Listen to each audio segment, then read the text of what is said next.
Before we get started, I'd like to thank our wonderful sponsors, Arts Rock, Patsos Law, On Main Street Insurance, and Glitter Thicket Cafe. We could not have done this without you.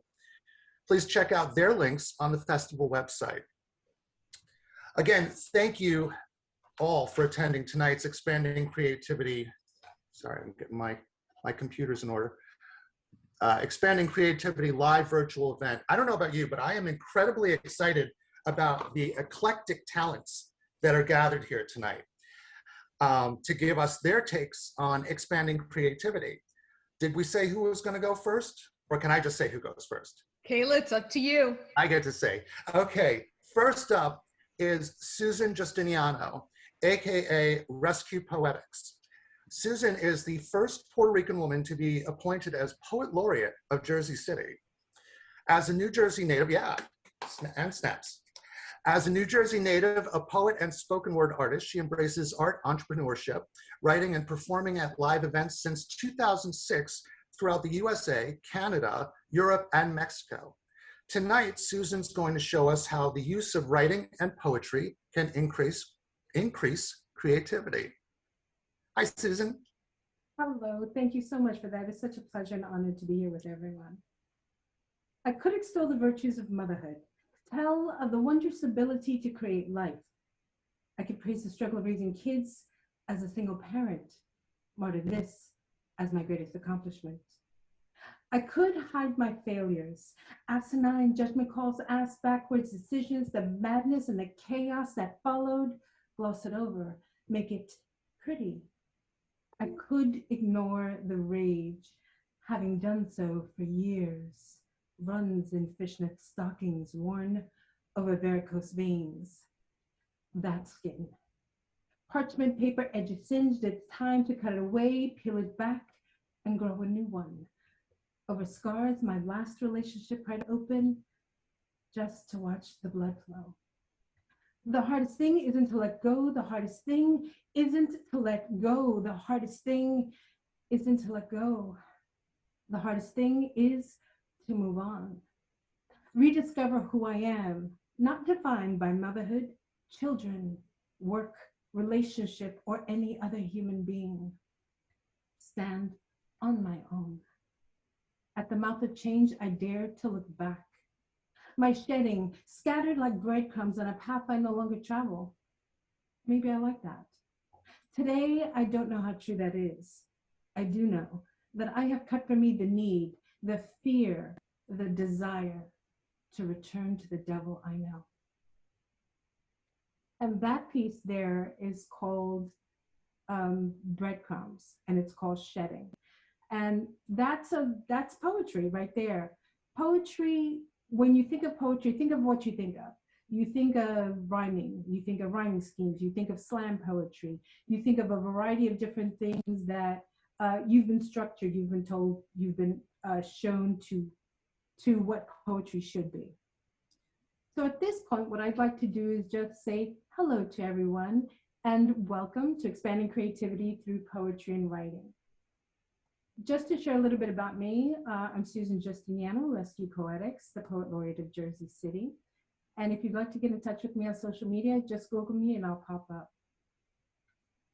What I'd like to do is talk about expanding by stretching our creative connections. That's one of the most important things. Writing can be a very solitary exercise, as can be making music and doing art. As we appreciate the creativity of others, which is something that we're doing here today, we make connections. And through those connections, there's a variety of expansion already happening without even realizing it. So what you did now, you sat and you listened to poetry. So that may have struck a nerve in you. That may have just expanded how you feel and what you think. So those are different ways to stretch. You can watch performers. I'm going to show you a video in just a moment and you'll see exactly what I'm saying. You can join a group of creatives just like we are right here. So these are a bunch of creatives. Now, if you say to yourself, well, poetry, I'm not so crazy about poetry. Why would I listen to poetry? Sometimes listening to poetry can talk to you. It can talk about what you're experiencing, the things that you're going through, and make connections that you otherwise wouldn't make. So here are some examples of organizations and things that you can do to listen to poetry. In Full Color is an organization that I am a board member of here in Jersey City.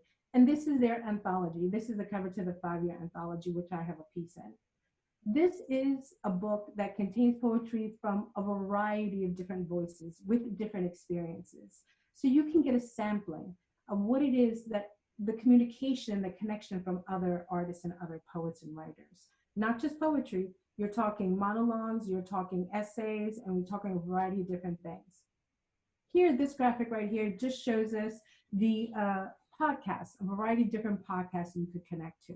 And these are other organizations like Lit2Go and Poets.org that not only have written poetry, but have information about poets as well as audio poetry.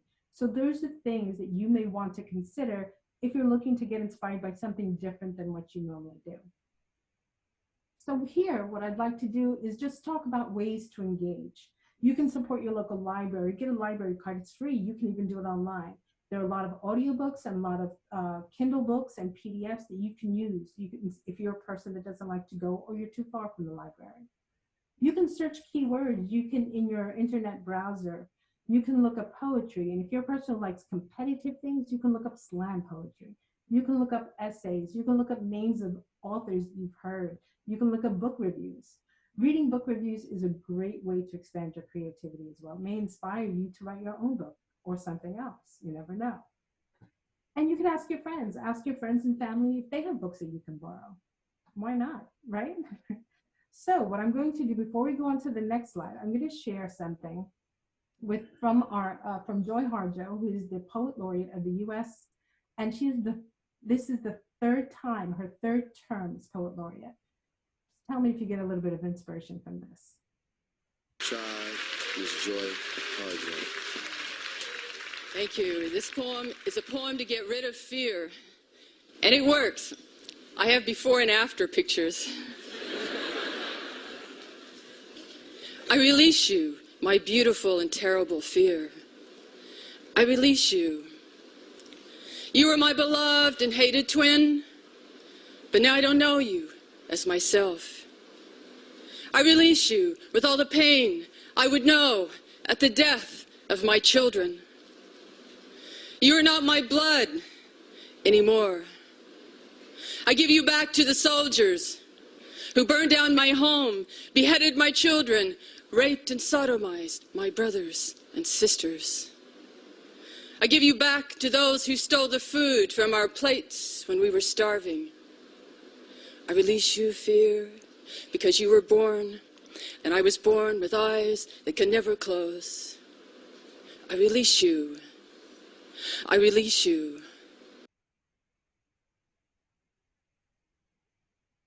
That's just a sampling of Joy Harjo. Now, I stopped it at that point, so you can go onto YouTube and search her and find all the other amazing poetry that she's part of. Something like that just it makes you want to hear the rest of it, doesn't it? It kind of just wakens something inside of you that says, okay, I need to know more. I need to know where this poem is going. I need to know what she's doing. And she's very lyrical about her poetry. And you'll find that that's the case. You'll see a lot of lyrical poetry, what they call prose poetry, excuse me. And there's different types of poetry that you can enjoy and different types of writing that connect with you. And if you think about it, we have a musician here, and a song is a poem that starts that way, starts in writing. And then there's the lyricism that's included, as well as the music that's added to it to turn it into an actual song.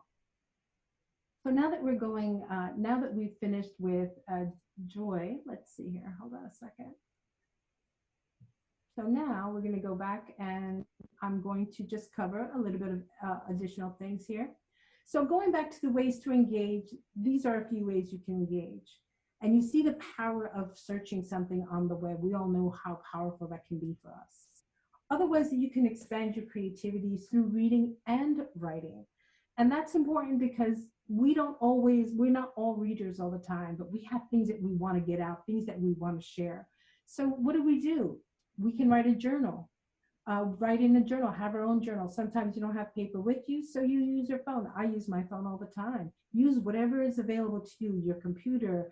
You can talk with someone. You can use a napkin, whatever it is that you need. Sometimes you hear some of the best songs and the best poetry were written on the back of napkins. So there you go. That's the scientific proof of that, how that works. You can search familiar poets, familiar writers. Search your local artists. Support your local artist. Buy a book from your local artist. Go to an open mic and listen to a local artist. You don't have to participate. You don't have to perform, but support. And then you never know what inspiration comes from that. So there are a variety of different ways here that you can do that, and you can share that and share with them and create networking opportunities. If you're a person who likes to write things down and you're a journaler, I don't even know if that's a word. We'll call that a verb. I journal now. So there, we've made that a verb. So you say it, enough people say it, then it becomes real, right? So this I got from Filling the Jars. And these originally was 30 prompts, but I thought 30 prompts was way too many. As you can see here, I have listed 10. So the top 5 is where I want to focus, because those are the things that we do on a daily basis. Think about it. Why do you live where you live? For those of us who live in the Northeast, it's cold. There's snow. There's more snow coming. So, and we still live here. We choose to live here. So why? So that's a great journal prompt. What keeps you where you are? Inspiring, isn't it? And it's creative, and you can share that with someone. You can share that with no one. That's entirely up to you. That's the wonderful thing about having a journal and writing things out for yourself, is that you can keep it just for yourself. So here we are, we're talking about that, but we have to remember the most important things. And I'm wrapping it up now. The most important things to remember is to be kind to yourself. Embrace your power, embrace the unknown, and be compassionate to yourself. Don't take yourself too seriously. You need to laugh. We all need to laugh. So I want to thank everyone for joining me. I want to thank the Rockland Arts and Rockland Arts Festival 2022 for having me here. It's been an honor and a pleasure, and I'll turn it back over to our host, Kayla. Thank you. Susan, I actually have a question that came over from Ricardo Colasar. He says, Susan, what is your process when you embark on writing a poem or story like the piece you read tonight? Great to hear you talk about creativity. What is your process?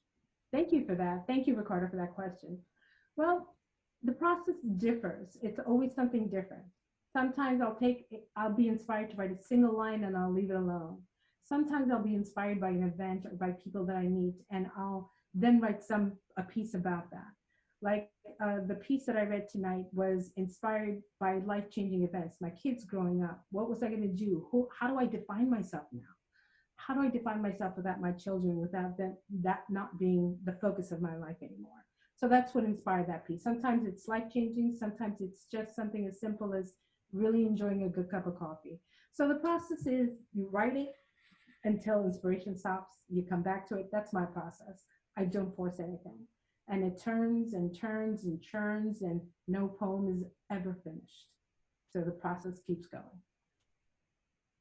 Fantastic. Thank you so much. That was really wonderful. Our next guest who I'd like to speak tonight is Scott Mazzarsky. Scott Mazzarsky is an artist, musician, writer, songwriter, and healing herbalist. Yes. Now, I first saw Scott performing with his Tiny Instruments band years ago, never knowing that I was looking at a suburban herbalist as well. But now I'm twice as impressed. Tonight, Scott's going to show us how to use meditation and natural approaches for expanding inspiration. Hi, Scott. Hey, everyone. So yes, so much time and so little to do.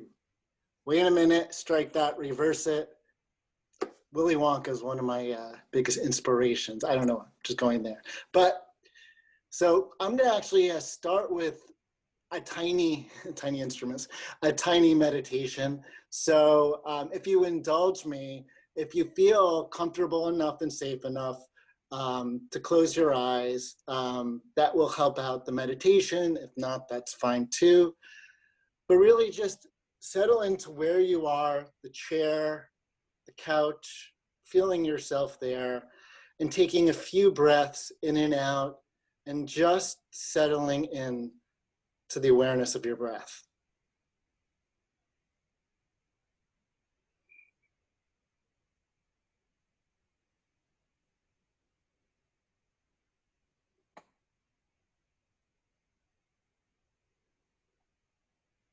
And as you become aware of your breath and your body and where you are in this moment, I'm going to just offer some suggestions of things to imagine, a place to bring yourself to. Imagine you're a tree and it's springtime, and it could be any tree, but I'm gonna just suggest a maple tree. And you're sturdy and you're grounded and you feel a sense of place and space. And because it's springtime, I want you to imagine going up the trunk, your own trunk, to the branches and out to the smaller branches, and just imagining small buds that are starting to form on the smaller branches, little by little growing. And as they grow, maybe there's a tinge of green. And now just kind of feeling the peace of being in one place and sturdy and starting to grow, I want you to maybe jump forward, fast forward to summer. And your leaves are starting to grow and become strong and bigger. And all this chlorophyll is starting to fill the leaves and become green. And the greener it gets, the more vibrant these leaves become. And now, as these leaves come really green, I want you again to fast forward in your imagination through summer, through the vibrance of summer, into fall, slowing down a little. And now as it gets darker and colder in fall, the tree really doesn't have light to feed itself. So the chlorophyll dissipates, and the beautiful colors behind the chlorophyll, the oranges and reds, become vibrant. And as you're imagining this, also imagine that as these colors become vibrant, the branches are starting to sag a little, and the leaves are starting to let go of what they've been holding on all of their life. And as they do this and winter comes upon us, you can imagine yourself actually now as a leaf and slowly falling little by little to the ground, letting go. And as you let go and notice that you're on the ground, you can both imagine yourself as the leaf on the ground, and if possible, the tree that now has bare branches.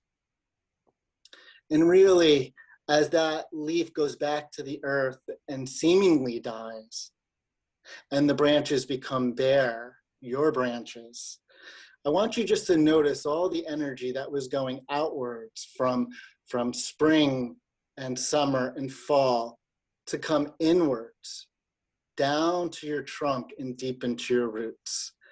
And as you do this, I want you to slowly come back to your body, to here and now, just noticing your own trunk of your own body and maybe your legs and feet being your roots. And then slowly begin to open your eyes. Now, this was a kind of a quick meditation, but really what I wanted to get across is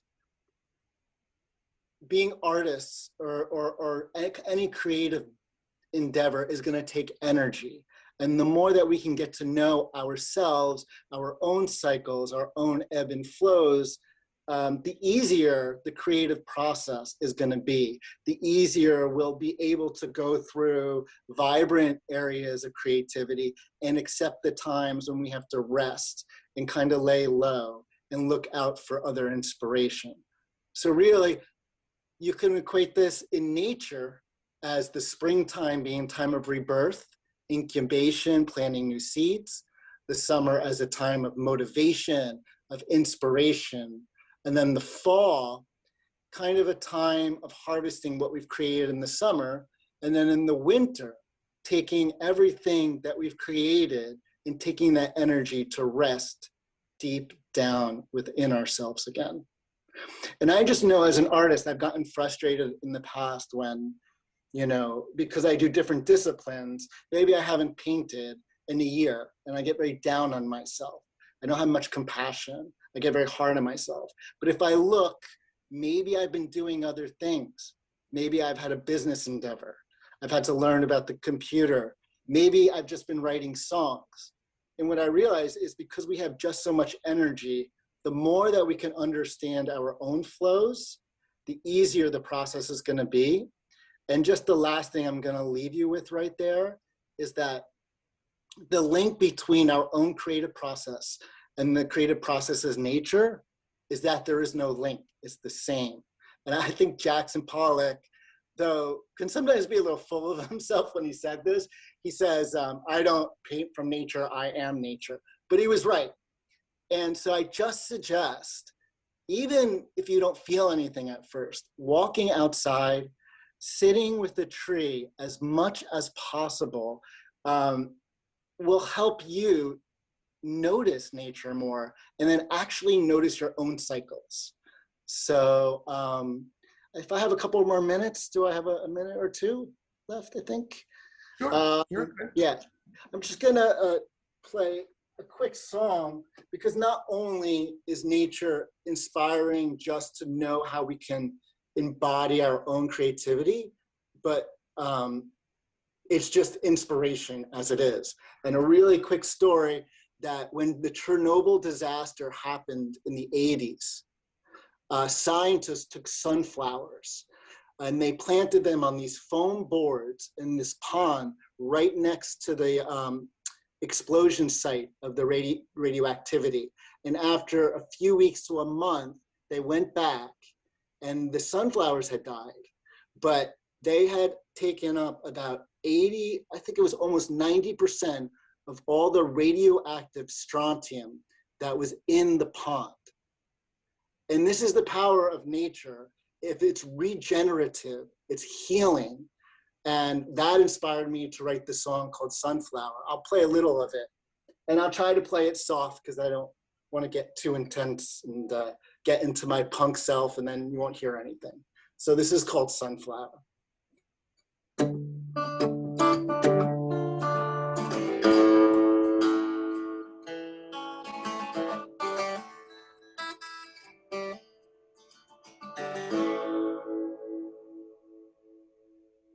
I sink my feet in deep and let the poison seep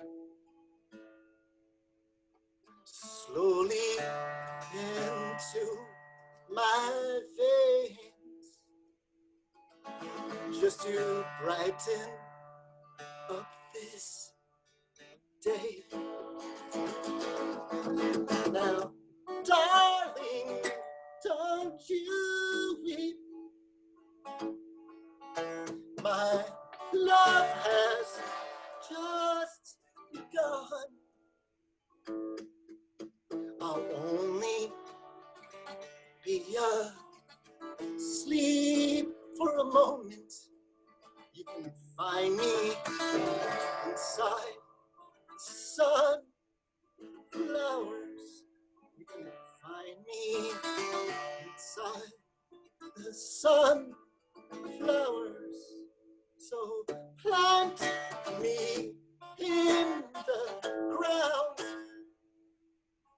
where the soil needs to be bathed.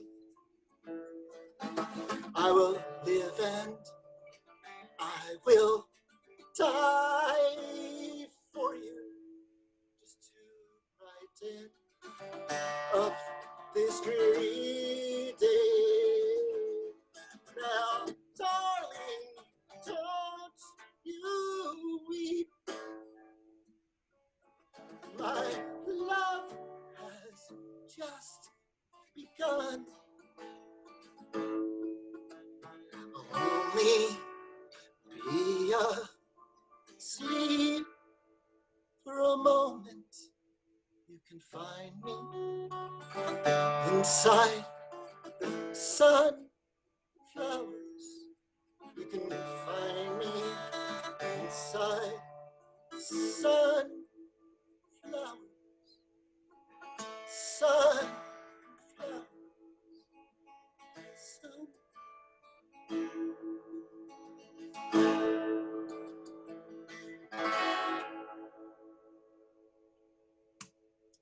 Thank you, and thank you for listening.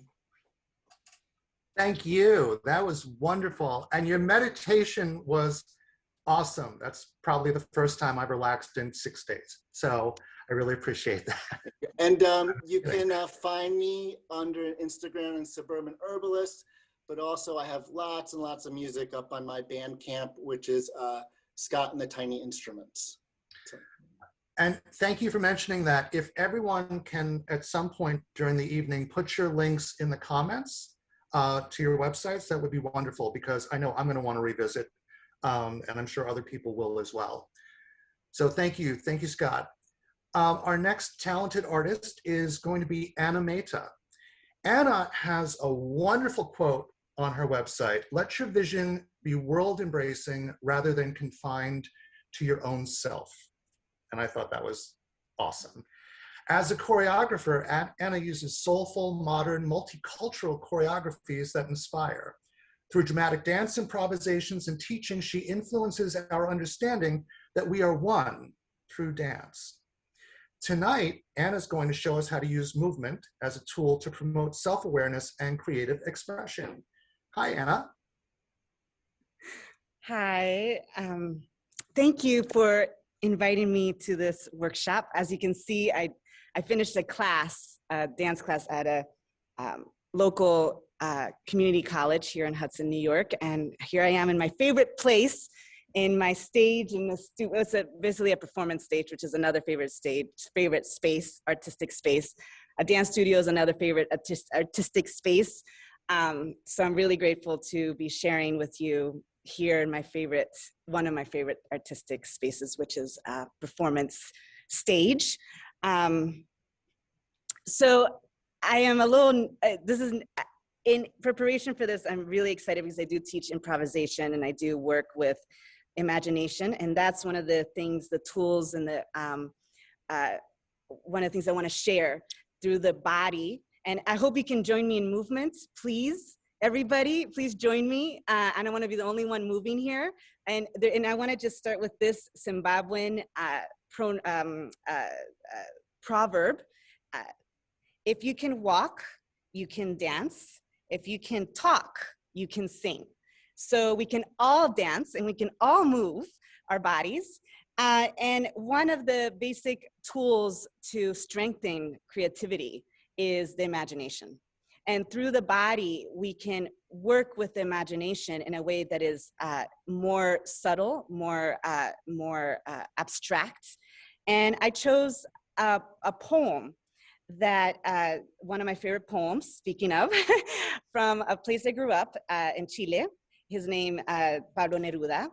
And I'm just going to read one phrase of this poem that I've used in teaching expressive movement and expressive.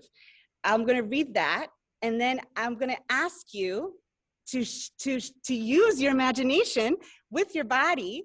And I also have visual arts. I didn't use the visual arts today, but so I just want to mention that the visual arts, the movement and the imagination is a tool for creativity, and it's one of the major tools for creativity. So I'm going to read this. And then I can show you what I worked on today. And another aspect of movement is collaboration. And today I was collaborating with a friend of mine in a dance studio via Zoom. She lives in Iran. It was a lot of fun. So she helped me find the creativity as well. And here with the students, they helped me find a chair. So movement and dance is a very collaborative, community-oriented art form compared to other art forms where you can, like, on your own and you're creating by yourself, and visual, the visual art, which is a lonesome.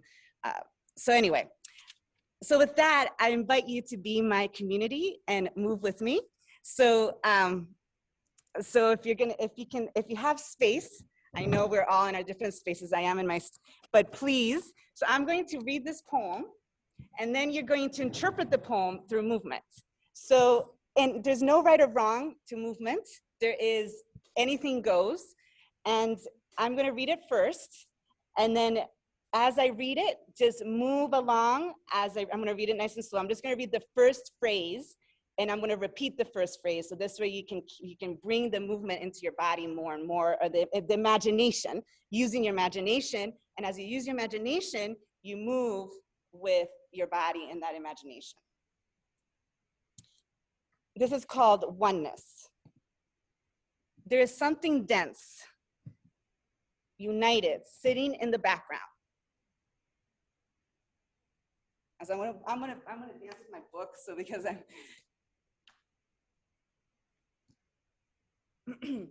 repeating its number, its identical signal.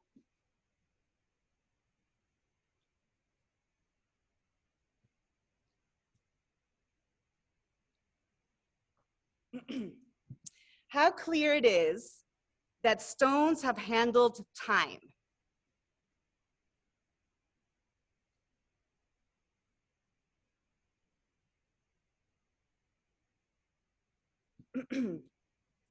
In their fine substance, there is smell of age, and water the sea brings salty and sleepy. So I'm gonna read just the whole poem, and we're gonna end, and then I'm gonna share another tool for creativity. Just one thing surrounds me, a single motion.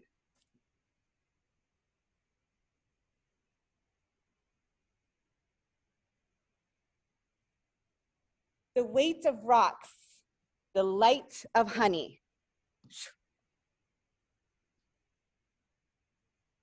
Fasten themselves to the sound of the word night. The tones of wheat, of ivory, of tears. Aging, fading, blurring. Come together around me like a wall.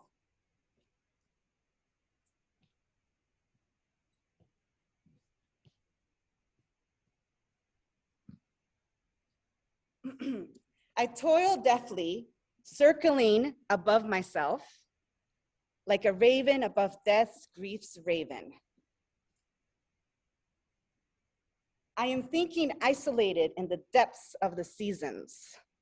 Seasons, different seasons. You can imagine the different seasons in your body or outside, and just work with those seasons. Dead center surrounds by silent geography. What does geography mean to you? And you can incorporate that into your movement. How does geography has nature in it. A piece of weather falls from the sky. An extreme empire of confused unity converges, encircling me.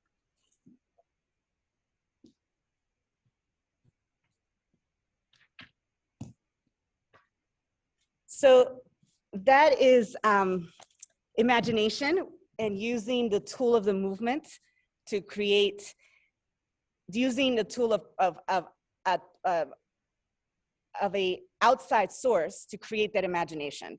So with expressive movements and the use of the tool of movement, it's to share, to help the community, like you were my community today, and we're gonna do one more thing as a community. Using poetry, using visual arts. I use Juan Miro a lot, using different concepts to bring about that imagination in your mind and then create it in your body. And through that imagination, when you're done with the work of using imagination, the creativity strengthens, because imagination is one of the key tools to strengthen one's creativity. It is something that is, because creating a visual art, you have to, it's something that, and another tool that I enjoy, one of the favorite tools is improvisation.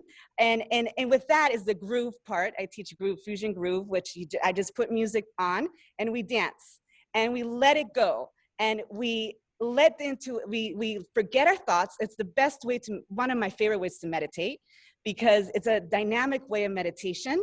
You just put this fun music and you dance it out, and you forget all your anxiety, you forget all your thoughts just go, and it's the most de-stressing aspect. Dance is the most de-stressing self-expression, but it's healing. It's a healing expression. That's why we have dance therapy. Because dance is very healing, and it's a healing modality as well. And so this aspect of this work, of groove work, is just like, wow, just let it all go. So I want to just share let's just do that together. Just let it all go.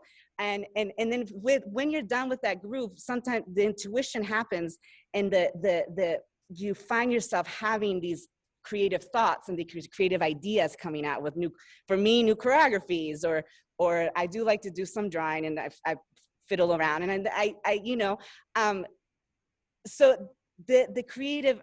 And then you also have that like relaxation where you can be creative, because sometimes when you're too tense and life happens and you're just like, and you can't concentrate, then it's harder to. So the groove movement helps to concentrate. So I want to share that. So let's all dance it out and have fun for this last. You all have to join me we're all a community here. We're artists, we're Rockland Arts Community, Creative Expression Breathing.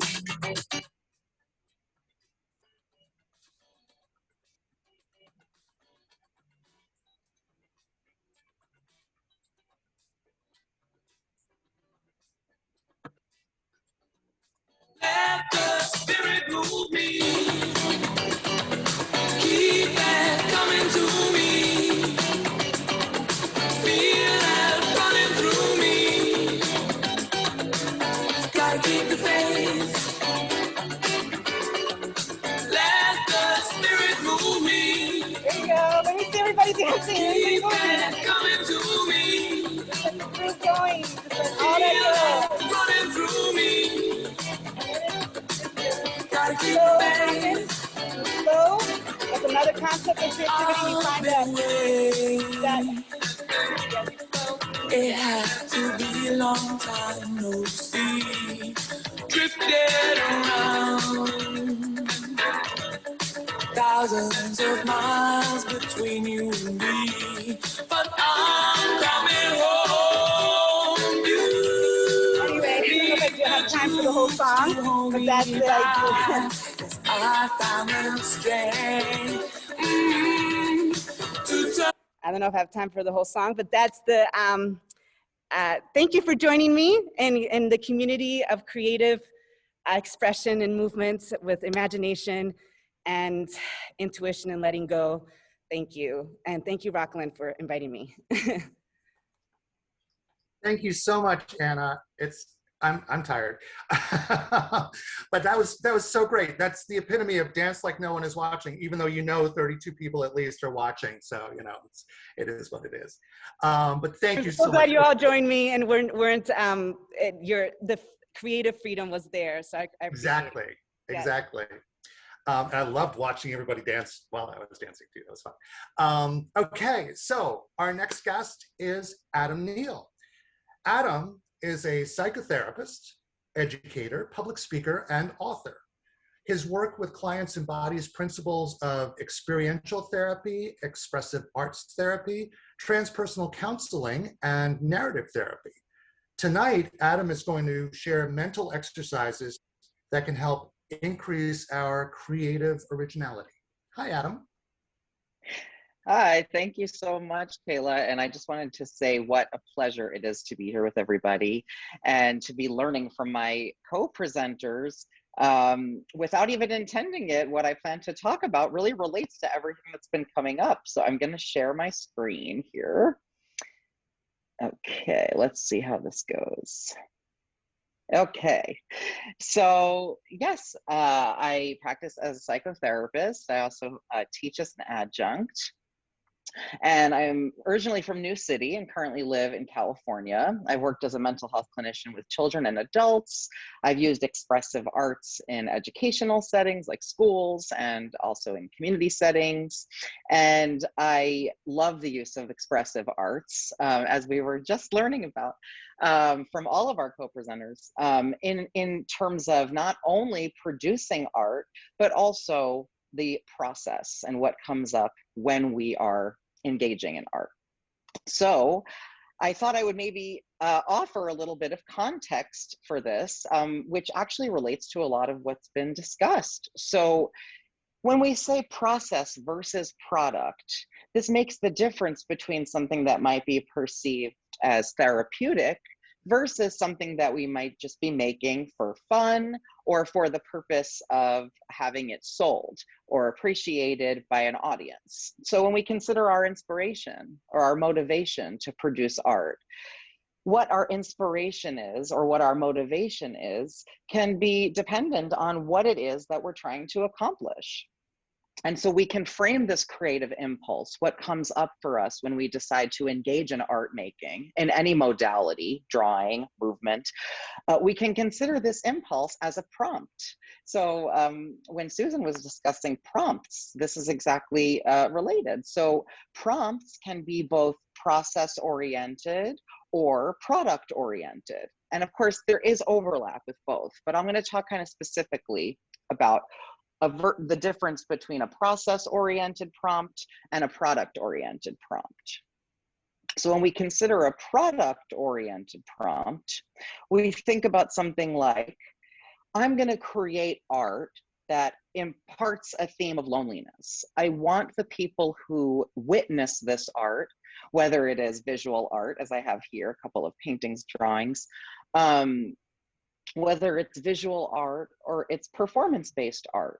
So maybe I create a dance piece with the intention of audience members having this sense of loneliness. That's what I'm trying to impart. That's my goal with this art.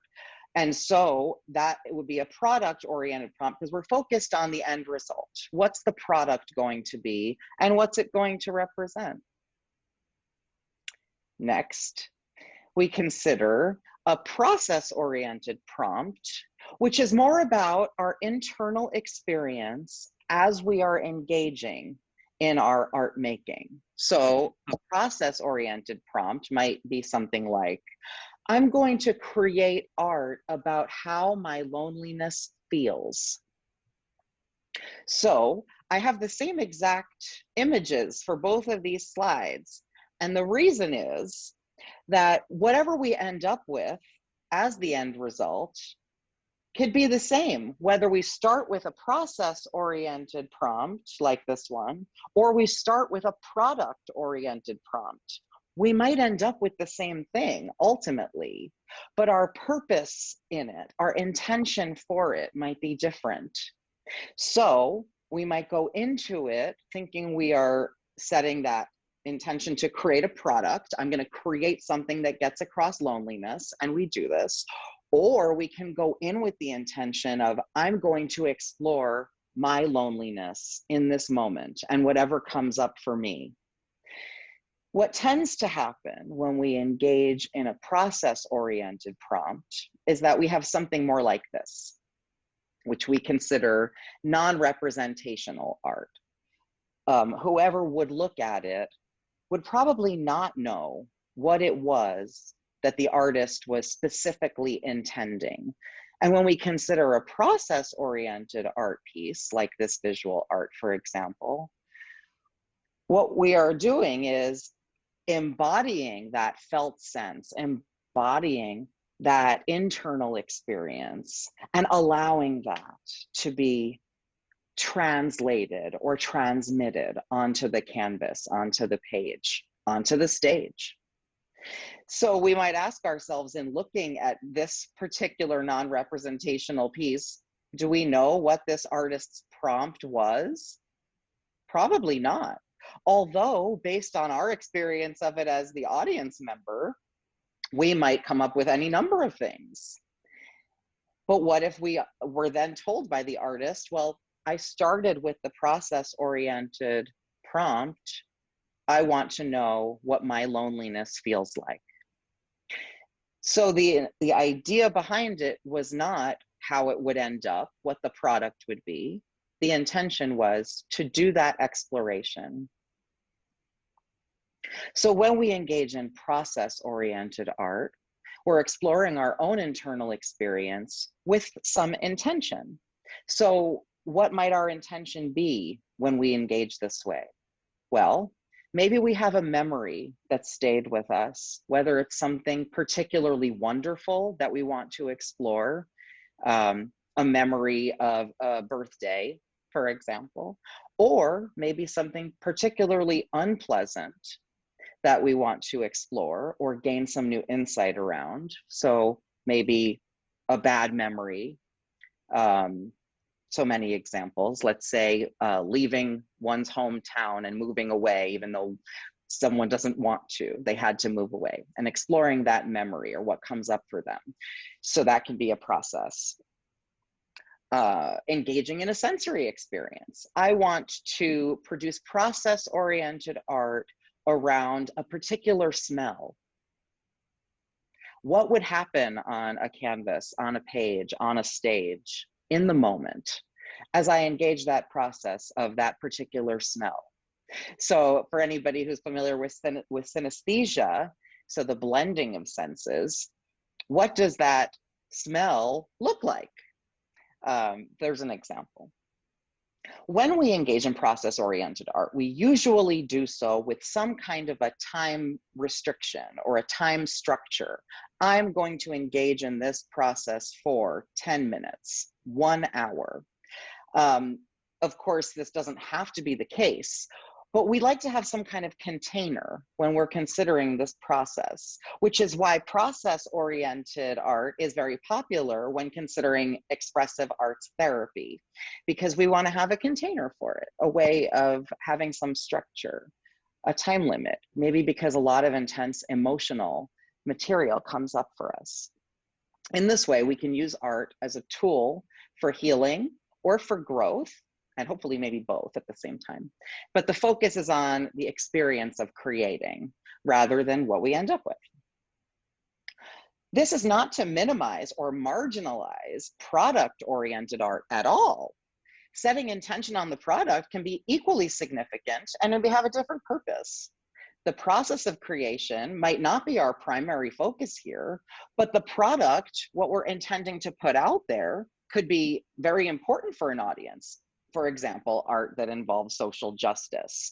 We really want to represent some aspect of our values around a social justice phenomenon, something going on. And we want that product to have a certain, to be representative of that particular interest, that value, what it is. We want to get that across to somebody as the product.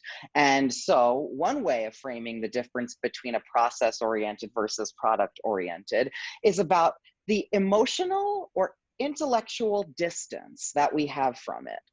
When we're engaging in a process, we're usually trying to get emotionally closer to something, because the idea is we're intentionally moving into a process of internal exploration, moving closer to something very emotional or resonant for us. When we're doing something product-oriented, there's a lot more strategizing, planning that goes into what we want the product to be for an outside observer or audience member. So it's a little bit more close to the intellect in that way. I'm not saying that we can't have both in different ways, but in order to kind of give some context to both, I'm just separating it that way. So I will finish the share there. As far as going into things like people ask questions about trauma, people get very concerned about how far they should go when they're engaging in a process intentionally. And the barometer for this, how we decide how far we go, well, how uncomfortable, how intense is it to go towards that? And if we're finding for ourselves that moving towards certain kinds of experiences or material is just too much, then we stop. If we decide that we shouldn't go to something because it's too much for us, it's important that we honor that. so that we're not using the process as a way to maybe punish ourselves or decide that we should be doing something that we actually can feel very clearly is too much for us to tolerate. This is sometimes what brings people into therapy or gives people some signals that they might want to seek out some help and support around certain issues. That being said, not a reason to be afraid to engage in a process, because it can always offer us insight, however far we feel comfortable going around it. So I'll end there. Thank you so much to the Rockland Festival, the Rockland Arts Festival, for having me. I sincerely value this time with all of you, and I really appreciate it. So thanks again, and I'll turn it back to Kayla. Thank you so much, Adam. That's so just informative and wonderful. I love, somebody mentioned that there's a thread of creativity that's connecting all of these different speakers tonight. I think it was Susan. And it's so true. You know, we're having the whole mind, body, spiritual experience. And I really love that. Our final talented guest tonight is Lisa D'Amico. Lisa is an artist, curator, educator, force of nature, and my dear friend. She is the creator of the annual Small Works exhibit, Inside Small, and the co-founder of the Bluefield Artists and the Rockland Arts Festival. She is also an accomplished curator and a published author who continues to dedicate her life and career to the arts and education. Tonight, as a visual artist with over 12,000 followers, I'm very jealous, Lisa is going to help us expand our social media presence. Lisa, hi. Hi everyone. I'm so happy to be here. And I just want you to know that I have many notes. So I know my time is limited, so I'll give you my greatest hits regarding strategies for expanding your online presence. But if anybody would like my notes, and I will tell you this, they're pretty well organized. I'm proud of this. I'm happy to send them to you. So feel free to email me. My email address is lisapainting@outlook.com, and I will send you my notes, and you can read everything I would have said if I had an hour to talk. So let's get started.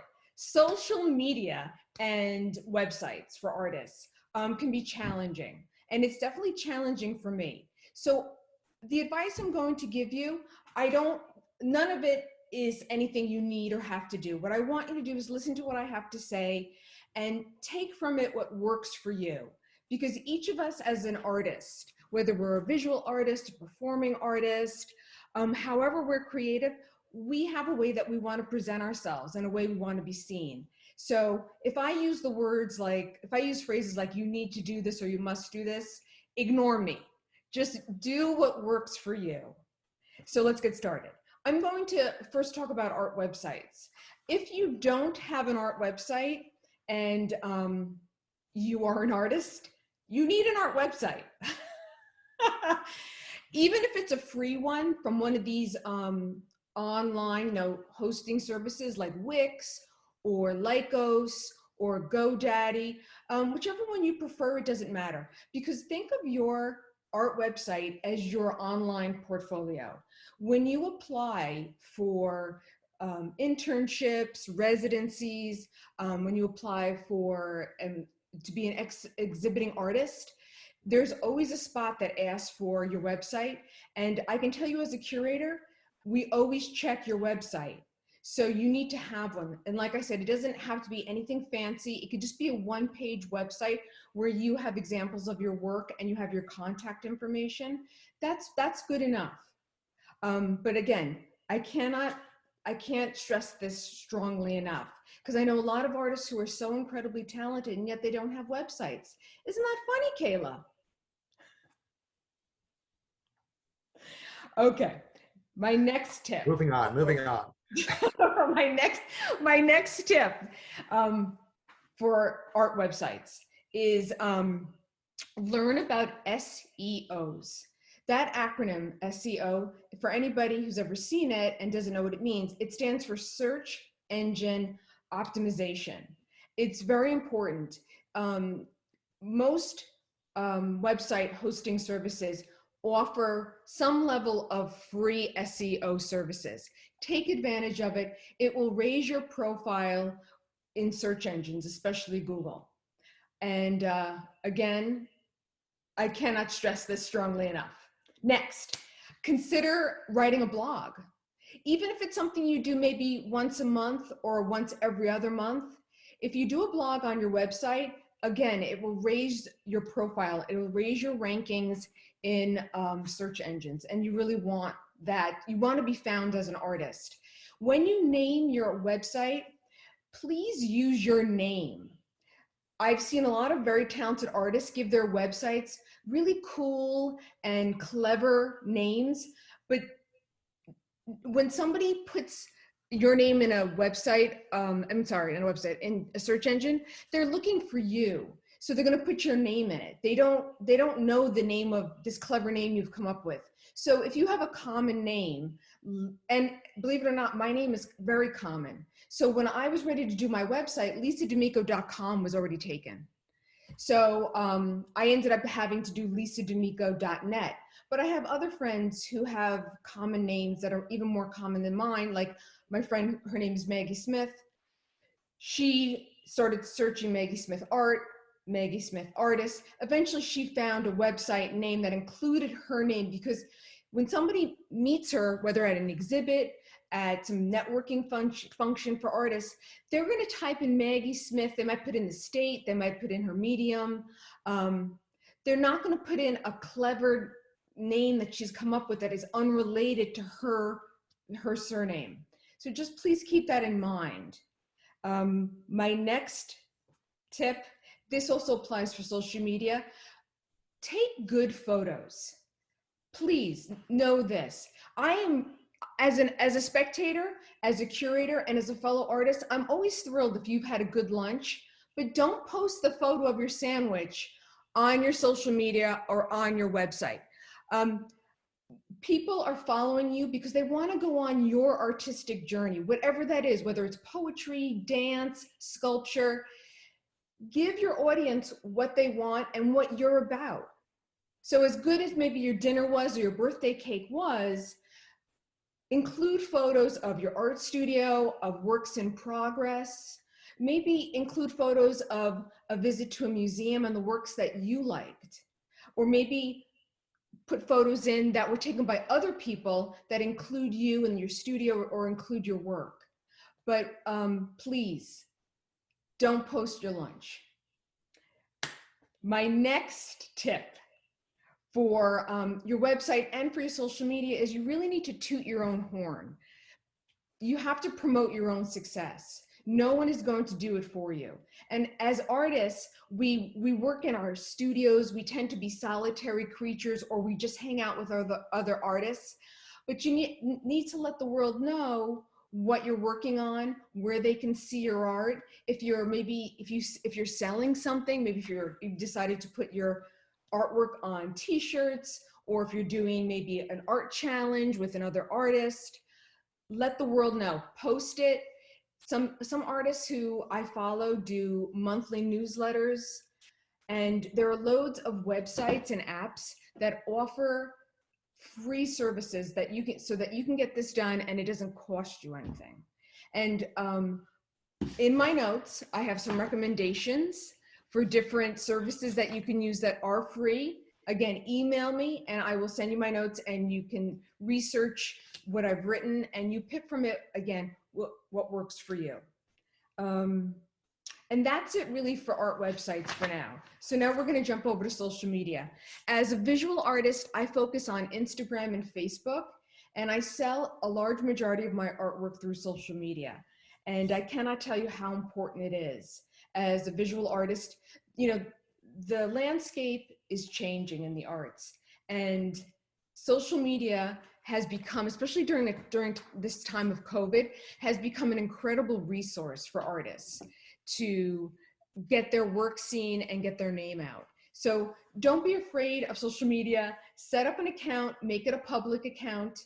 If you're setting up an account on Facebook, set up a public page. Please do not use your private Facebook page as your artist page.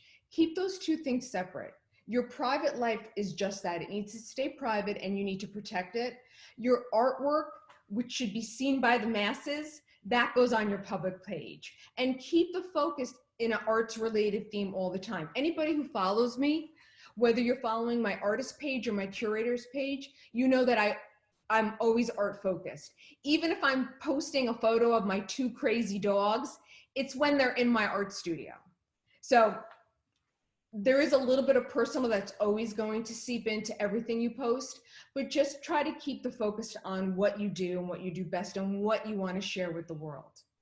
So, social media tips. Always know it's not about the finished product every time. The people who follow you want to know your process. They want to see how you work, where you work, what inspires you. So please include that when you're posting. If you follow me, like I said before, you'll see I'll post works in progress. I'll show you before and after pictures of my messy studio and then my slightly less messy studio after I've organized it. If I travel and I go to art museums or art functions, I'll put photos. And also think about the other artists in your life. See if you want to switch social media pages for a day with somebody else and take over their page and let them take over yours, which is always, I find it incredibly exciting. And one of my friends, her name is Chris Campbell, she just did that. And I followed it and I thought it was a really cool way of doing collaborative work on a social media platform. Very, very cool. Okay, now engagement really is everything. It's social media. You have to be social. And I can tell you as a visual artist, it's not always my first choice to be social. Sometimes I just want to lock myself in the studio and lock out the world. And that's absolutely fine and cool to do. But you do have to be social on social media. So like, comment on other art organizations, art artists, art groups, whatever you're into, but let them know that you're following them, that you support them, and most likely they'll turn around and remember that and they'll support you. And I have found that to be really true. I'm very lucky to be part of the arts community here in Rockland County and in the tri-state area. And I know that's just a supportive thread that artists really, really rely on and reciprocate with each other. So, okay, what else did I want to tell you? Okay, if you don't check your metrics, you should. Now, I don't think you should let it be your guide. Sometimes I will post things on social media because I find it interesting. And sometimes it'll only get maybe 2 likes, and that's okay. Sometimes I'll post something and I have to tell you, last month I posted something that got 3.2 million hits. And it was one of the dumbest, silliest art jokes I've ever posted. And as much as I love that it got that much attention and I got 1,000 new followers, you cannot let that dictate what you post, how you post. But what it does do, it validates my terrible sense of humor. So I will continue to post silly art jokes because I love them. And I feel that there are 3.2 kindred spirits on the earth who are in it with me. Okay, I'm almost done. This is probably the most important thing out of everything I've said. Hashtags. Hashtags are very important on Instagram, and they are not important on Facebook. And it's all based on the algorithms of these 2 social media platforms. So on Instagram, you are permitted to post 30 hashtags. Do that. Take advantage of that. People follow hashtags. I follow hashtags. And again, you will find your tribe, your kindred spirits, and they want to find you if they're following these hashtags. On Facebook, it's the opposite. Hashtags will weigh down your post and it will be seen by less people, and you don't want that. You want people to see your art and you want people to join you in this artistic experience that you're on. Be very careful with the hashtags you use. Do not hashtag everything, every word you use. Don't hashtag simple words like party or paint or the. I have actually seen people hashtag the. Again, it'll weigh you down, and you don't want that. You want to pick hashtags that are somewhere in the middle, that have less than 1 million but have more than 100,000 followers, so that your work doesn't get lost in like 2 million followers. I hope this is all making sense. Since we're doing this as a webinar, I can't have the same interaction that I would normally have in a Zoom meeting. So again, please feel free to write questions if you want, email me for my notes. But like I said, hashtags are really, a wonderful thing on Instagram, and they're really a curse on Facebook. So that's my last and probably my most important tip for social media. I wish everybody well.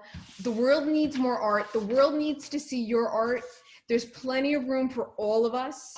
So please create an art website if you haven't done it, and post on your social media. If you are an artist, you should be posting on your social media every week, a couple times a week. If you're only posting once a month, no one's gonna follow you, because no one's gonna find you, because unfortunately there are millions of artists out there who are posting and who have a little bit of a routine. Get into that little bit of a routine. And I promise you, if you do it for 6 months to a year, it's going to make a huge difference. It made a huge difference for me. And I want to share all this information with you, and I hope it's been helpful. So thank you so much, everyone. Thank you so much, Lisa. I'm going to email you immediately for your notes. I am on Facebook and Instagram though, so just saying, don't jump on me too hard. I want to thank everyone tonight: Lisa D'Amico, Susan Justiniano, Scott Mazzarsky, Anna Mehta, and Adam Neal, for just making this such a wonderful evening. It really was so much fun and interactive, and I adore that. Thank you to everyone. Thank you also very much for joining us tonight. Join us again at our free upcoming arts events online and in person, happening now through February 7th. Please see more of the artist's incredible work and visit the events calendar on the festival website at www.rocklandartsfestival.org. We look forward to seeing all of you in this final week of the Rockland Arts Festival. Thank you again, everyone, for coming. This was a wonderful time. Have a wonderful night.